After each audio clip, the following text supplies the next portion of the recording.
Scenes of desperation and panic. These are Tamil civilians trying to flee the fighting in the north of Sri Lanka. But the question is, where to? They are trapped in an ever-shrinking pocket, caught in the crossfire between government forces and the Tamil Tigers, who are fighting for their survival. Depending on which side you speak to, there are between 120,000 and 350,000 civilians caught in the conflict zone. Most are inside an agreed 35 square kilometre no-fire zone. Even so, the International Red Cross says that at least 300 civilians have been killed so far, and there are claims that a hospital has been hit twice in the last few days. The international community is expressing increasing concern. As you say, there are approximately 250,000 or so internally displaced people up there who were trapped by the fighting.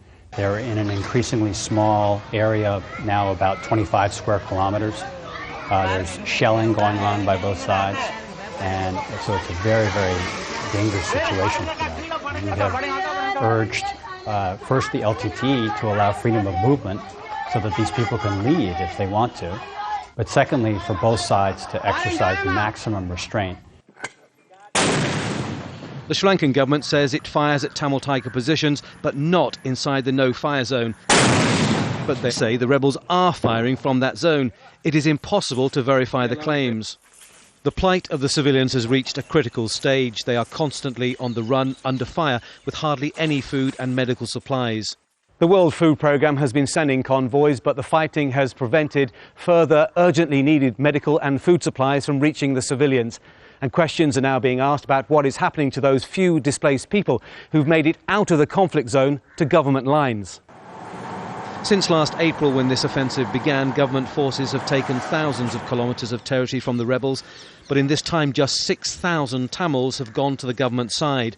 The countryside is filled with only military and dogs. These are pictures released by the Sri Lankan government of apparently relieved and happy Tamil civilians.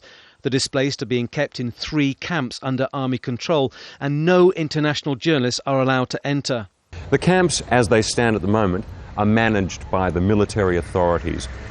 We insist that international standards lay down the principle that these camps should be under civilian administration and that the international community should have complete access to the camps. The conditions there were pretty good, but there have been exaggerations and they've been emotive. One of the allegations made by people is that the Tamils in the Vanni were frightened to come out because they were treated badly in these camps. The Sri Lankan government claims the civilians are being forcibly used by the Tamil Tigers as a human shield. The Tigers say civilians will be abused and even killed by the security forces. Claims and counterclaims, but civilians are ultimately paying the price. Tony Birtley, Al Jazeera, Colombo.